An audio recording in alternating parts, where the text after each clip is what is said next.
Hey, what's going on?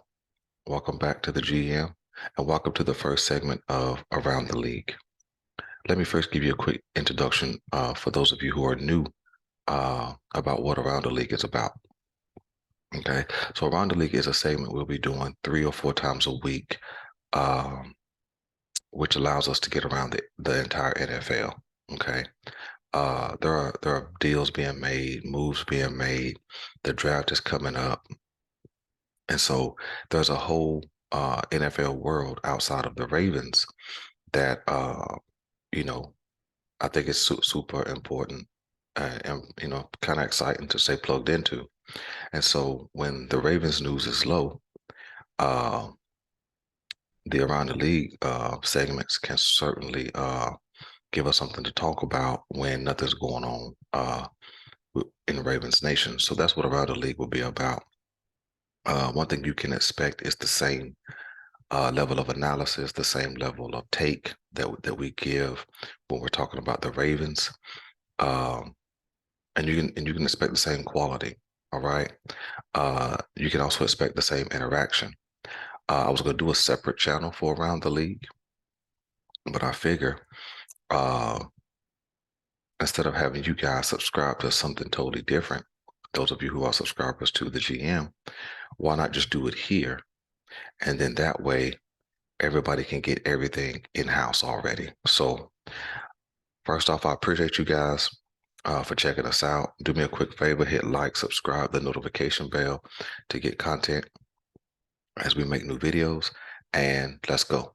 So around the league, this first segment, what we're going to be doing is we're going to be taking a look at the AFC, and we're going to be specifically looking at AFC winners and losers of the offseason.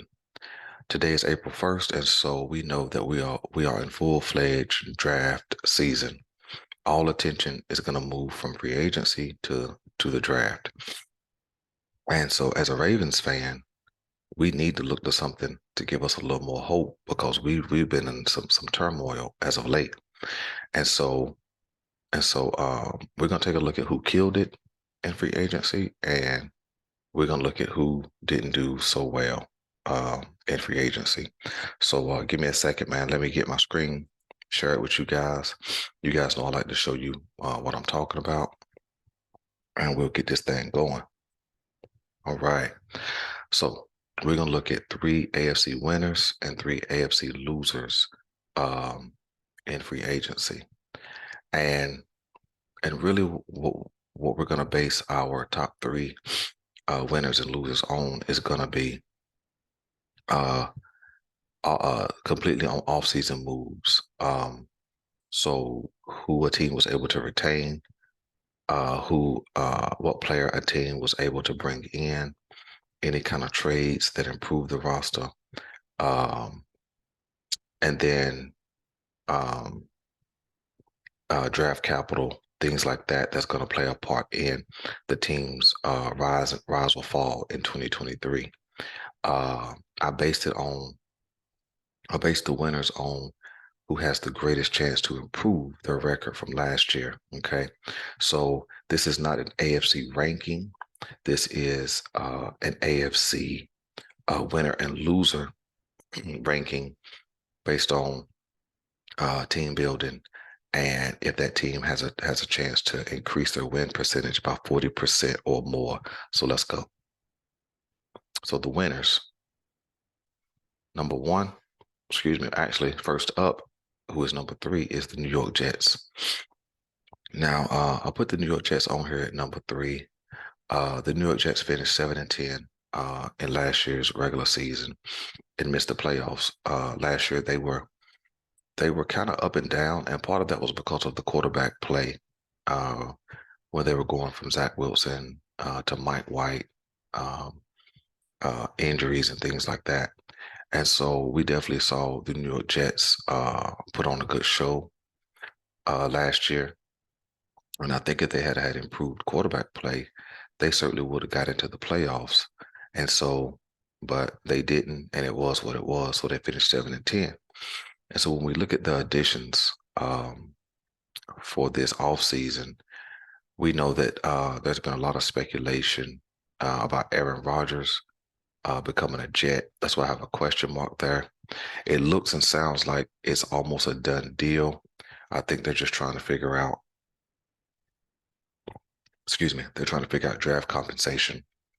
And so I think once they get that worked out, then I think that deal will be done. And they may even wait to after the draft to get a deal done. But we'll see. But certainly if the Jets can add Aaron Rodgers, they get exponentially better at the quarterback position. Okay. They also added Alan Lazard, which is a guy that Aaron Rodgers campaigned for. And so it sounds like whatever Aaron Rodgers wanted, Aaron Rodgers got. So they picked up Alan Lazard, and then they also picked up Miko Hardman. Uh, now Lazard and Hardman will be added to kind of a middle of the road receiving corps. But I think that make them exponentially better. Alan Lazard is a 6'5" guy who can make contested catches, make catches down the field. Now, he doesn't have great speed, but he's fast enough for a guy his size, which is 6'5" and more than 200 pounds. And so it's a guy that Aaron Rodgers is super familiar with. And then you got Miko Hardman, who's had some injury stuff go on in his career, but he has deep speed. And he can definitely make the big play. And so I think adding both of those guys along with Corey Davis makes them a pretty good receiving corps. And then, from last year, the New York Jets had a good running game. They lost their top running back. I think his last name was Carter. I may be wrong. So if anybody remembers his name, by all means, let me know. But so I think that these three offensive additions certainly create the potential for them to increase their win percentage by 40%. So 40% of 7 wins would look like 2.8 wins, which let's round it off at 3. So I definitely think the New York Jets with Aaron Rodgers can be a 10-win plus team.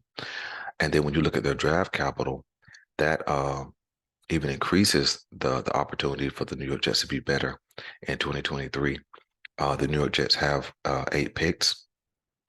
And so I don't list all 8 picks. I just deal with the top 3 rounds when I talk about draft capital. But they have the 13th overall pick in the first round. And then they have 2 second-round picks, which are back-to-back, number 43 and 42 and 43, excuse me.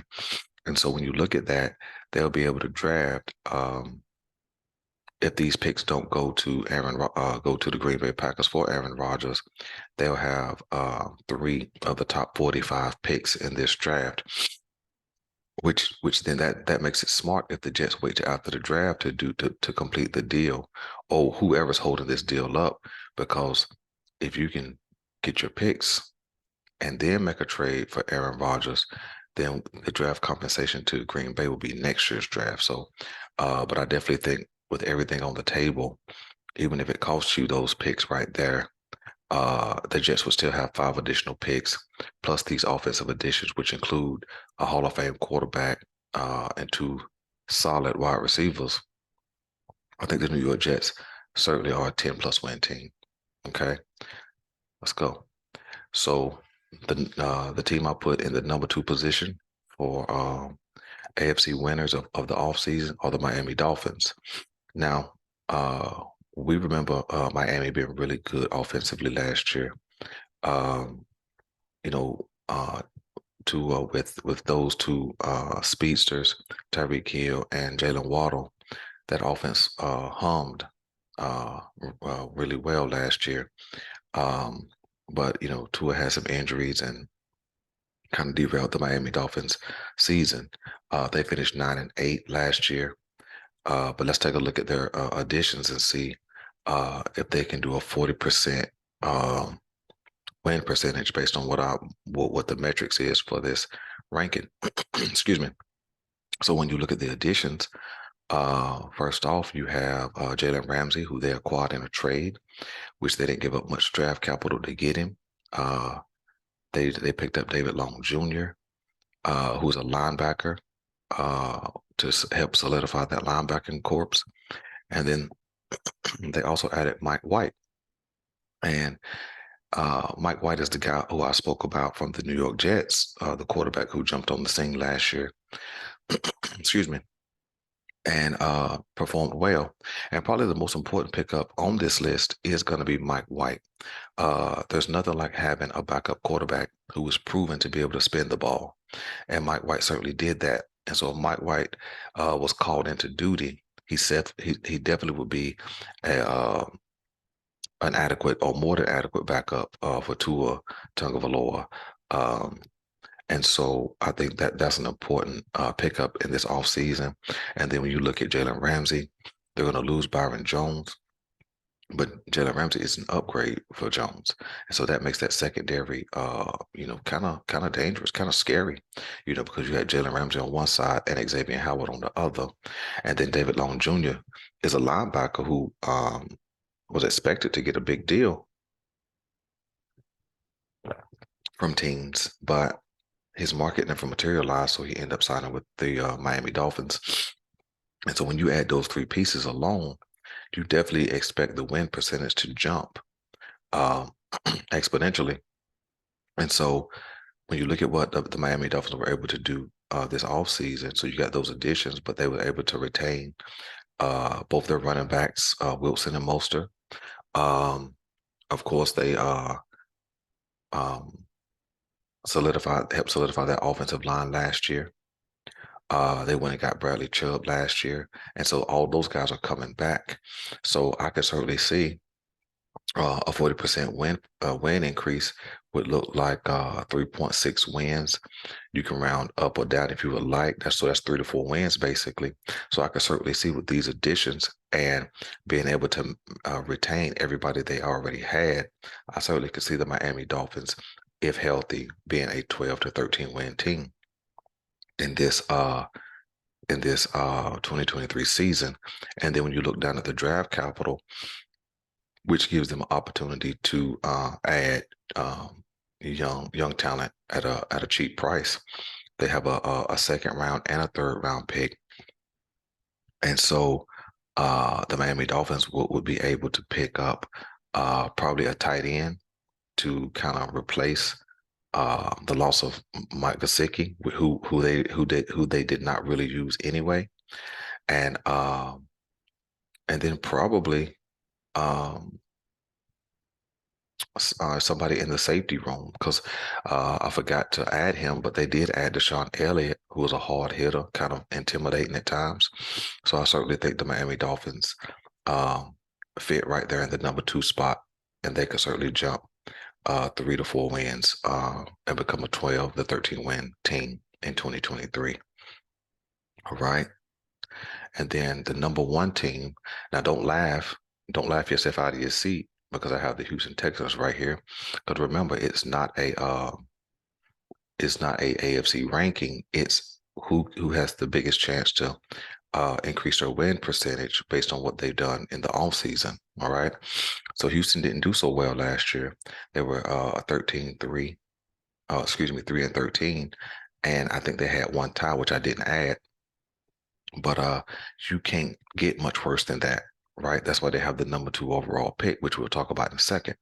So when you look at their additions, okay, they added Jimmy Ward to the secondary, which adds some veteran leadership and a guy who can still play well. And they also added Dalton Schultz. They added a couple of other guys like Robert Woods, but I'm not 100% sure if he's going to be that big of an addition. But I mentioned these 2 guys because a young team needs some veteran leadership, and both these guys can bring that to the table. Okay, and then the biggest reason for their jump in 2023 is going to be their draft capital. So let's take a look at their draft capital. Okay. The Houston Texans have 8 picks in the 2023 draft. Now let's look at their top 3 rounds. So the Houston Texans have 2 first-round picks. They got the second overall pick in the first round, and they got the number 13th pick in the first round. So with the number 2 overall pick, they're going to get a quarterback. And so I don't know who the Carolina Panthers will take at number 1, but I certainly believe whoever is the second best available, that's who Houston is going with. And so I think whether that's Stroud or Bryce Young, or if they take a chance with Anthony Richardson, who is kind of the wild card uh, in this draft, I think that that quarterback room is going to be better because they've added a guy who can spin the ball, a guy who has a lot of talent, which is going to upgrade their quarterback play from last year automatically. And then they have a guy like Case Keenum who can help mentor and show a young guy the ropes. Okay. But and then with that second pick, because they did move on from Brandon Cooks, they could certainly get a top wide receiver. So then what you would have is you would have your rookie at quarterback, you would have your number one wide receiver at number 13, which definitely, I think, at least gets them back to 3 wins. But if we just continue to look, um, um, you look into the second round, um, the Houston Texans have an opportunity at the number 33rd pick or pick 33. Um, they have an opportunity to add a big time tight end, which will certainly help out a young quarterback. But they might not go tight end since they added Dalton Schultz. But I know that that Darnell Washington may be there at that 33rd pick, and he would be a great addition to help out a young quarterback. So let's just focus on these first three picks. You know, you get your quarterback, you get your wide receiver, you get your tight end, or you build in your offensive line to help protect that young quarterback. And the benefit of getting Dalton Schultz, he's a veteran tight end who's shown he's a playmaker. And there's nothing better for a young quarterback than have a dependable tight end. And so I think with what Houston showed last year, some fight, some grit, a good running game, I think they certainly can leap to a 6 or 7 win team, which is 100% increase. That's why I have them there. They're certainly better than a 3 win team with those new pieces. And then when you just keep looking at their draft, they got 2 third round picks. And so when you look at the number of picks they have what, 1, 2, 3, 4, 5. They got 5 picks in the top 75. So they're going to get 5 kind of plug and play players almost immediately to go along with a team that added some savvy veterans at some key positions. And so I certainly think the Houston Texans have an ability to be a 6+ win team, which is why I put them at number one. I don't think there's another team that has the potential to double their win percentage from last year. Uh, so that's why we put them there. Okay. So those are the 3 winners. Let me know what you guys want me to know about those 3 winners. Now let's get to the losers. So first up in the third position, I have the Indianapolis Colts. Um, the Indianapolis Colts went 4-12-1 last year, um, and and that's why they are the number 4th pick in this year's draft. They had real trouble at the quarterback position, and as you see, the addition that I made notable was Gardner Minshew. Now, does Gardner Minshew have an ability to make some plays and even make plays with his arm and his leg? Sure, he absolutely does. But by this time, we've already seen what Gardner Minshew is. We saw him play good at times in Jacksonville. He moved on to Philadelphia. We saw him play really well in Philadelphia when he was filling in for Jalen Hurts. But they have an elite wide receiving corps. They had an elite play calling. They had a really good running game, and so actually that their coach comes over from Philadelphia, which is probably why Gardner Minshew is there. The OC comes over from Philadelphia, is what I'm speaking of. And so, do I think they're better as they stand right now? Probably, probably they're better, but I don't know if they make a bigger jump. Uh, than 2 wins. I think there was some some moves they could have made to improve their roster, which they did not make. So the only notable addition is Gardner Minshew. So when that's your only notable addition, that doesn't move your win percentage a whole lot. So then you got to look to the draft capital. So um, they do have um, the number fourth overall pick, which I certainly think they're in position to take a quarterback for sure. And so they'll probably take at that point, two of the quarterbacks are gone. And unless somebody jumps up to number three to Arizona's spot, there'll still be two of the top four guys on the board, which will probably be Anthony Richardson or Will Levis. I think if both those guys are on the board, I think they go with Anthony Richardson because he has the most potential. Okay. And I think he doesn't have to come in and start right away. Okay. And we'll talk about the draft. We'll do a draft segment on Around the League a little later. But at this point, they have a huge question mark at what they're going to do at quarterback. Okay. They didn't bring in anything defensively. In fact, they moved on from Stephon Gilmore. And so they have a question mark at cornerback. And so when I look at their draft capital, yeah, they have a lot of capital in this draft. But they have huge holes to fill, one being quarterback. And then in the second round, they have the 35th overall pick, which is a really good pick. But I think they're probably going to have to go with, a cornerback at that moment. And then at that time, they won't get one of the top 4 or 5 cornerbacks because they'll be already off the board. So I think they'll be getting into the second level of cornerbacks. And so I don't have them moving a whole lot in the win column, especially with a new OC. Excuse me, a new head coach in place, also with a new OC. And so I don't know if they move a whole lot. I see they ended up as Colts not having done a whole lot uh, um, in this off season, and maybe they're waiting for a big move after the draft. I don't know, but as of right now, I had them in the 3rd spot, which doesn't mean they've done terrible, but it doesn't mean they've done great either. They haven't done enough to improve their team to do much in the win column. All right, the number 2 team I have is the Tennessee Titans. The Tennessee Titans finished 7-10 last year. Had a lot of injuries from their quarterback Ryan Tannehill to Derrick Henry.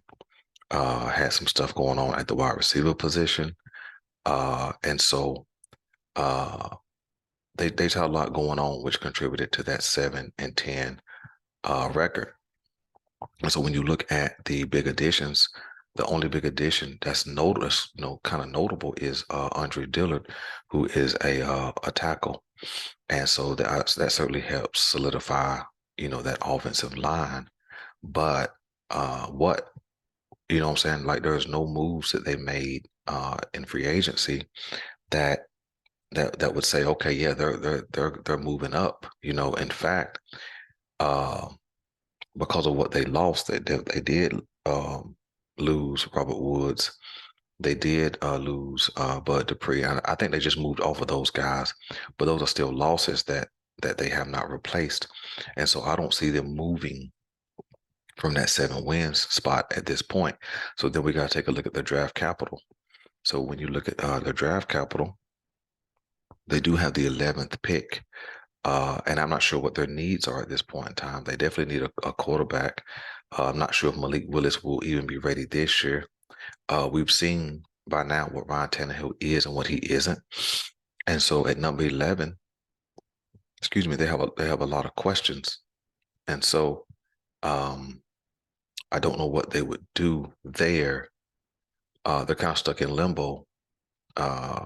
What to take to impact their team? Do they take a wide receiver and add a young piece to that wide receiver group? Do they take some more offensive linemen? Do they take an edge rusher?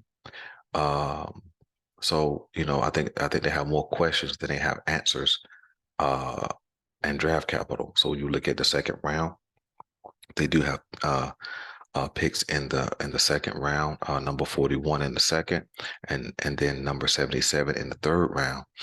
But when you look at those picks versus holes, in the third round, there may not be a plug and play player, so I think that leaves a hole there. And with no additions really, I know they added R and Key, but I didn't put him down as a major addition necessarily.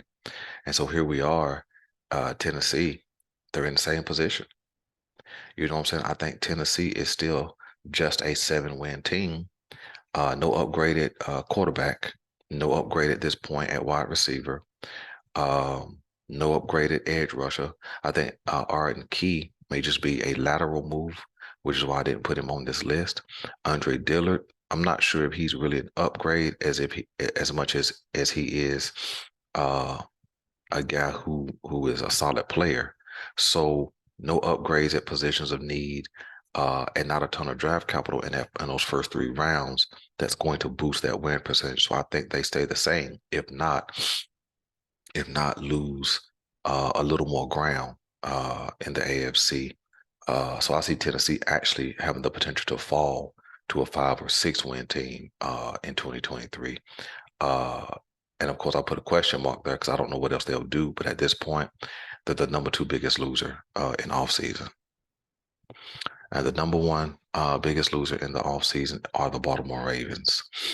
I know Ravens Nation, this is hard to hear, but it's the truth. We finished 10-7 last year. Certainly had the potential to win probably three additional games. But you know, we had some injuries, we had some poor play calling, we had some defensive miscues, we had some defensive letdowns, we had some offensive letdowns, which led us to that 10-7 record. And so additions, I left it blank. We retained some players, which, you know, they don't really move the needle. And I get it. We didn't have a lot of cap space, so I'm not tripping on that. But I didn't put Nelson Aguilar on here because he's not a major addition. I think he is equivalent to whatever DeMarcus Robinson was for us last year. I really believe that. So he's just replacing DeMarcus Robinson, doesn't really provide an upgrade. I think he's a good signing, right? But not a great signing. Or let me say, I think he's a decent signing, but not a good or great signing. Let me say it that way. So I didn't put him on here. So then when we jump down to draft capital, we only have 5 picks. And the first round, we have pick number 22 or the 22nd pick, however you want to say it. We don't have a second round pick. And then in the third round, you know, we're at the bottom of the third round, essentially. And so, in fact, our pick in the third round is outside of the top 75. So when we look at where we are the biggest loser. We don't have any major additions.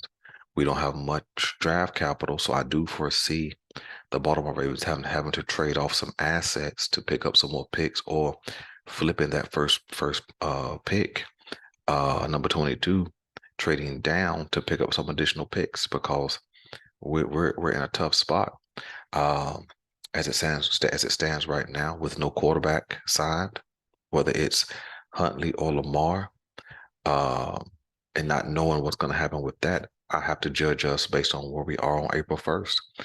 As of right now, I think that we have the potential to be a 4 or 5 win team.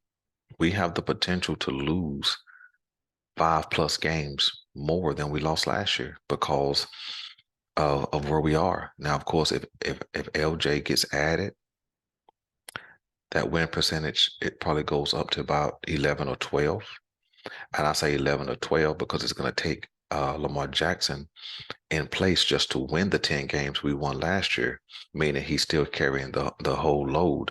And I know we had some rumors and things like that, but I can't base what we do on the rumor, right? And so when we look at all of the winners and losers, the Baltimore Ravens are the biggest loser of all free agency. It's hard for me to acknowledge that and admit that, but you guys know I'll tell the truth about the Ravens. So I think that's where we are. Well, listen, that's my list. That's my ranking: biggest winners, biggest losers of the off season as we enter draft season. So let me know what you guys want me to know. In fact, do me a favor, submit some teams that you guys think may be a bigger winner or a bigger loser than the ones that I noted in this video. Listen, that's my take. I'm your guy Boulanger. This is the GM, and I'm out.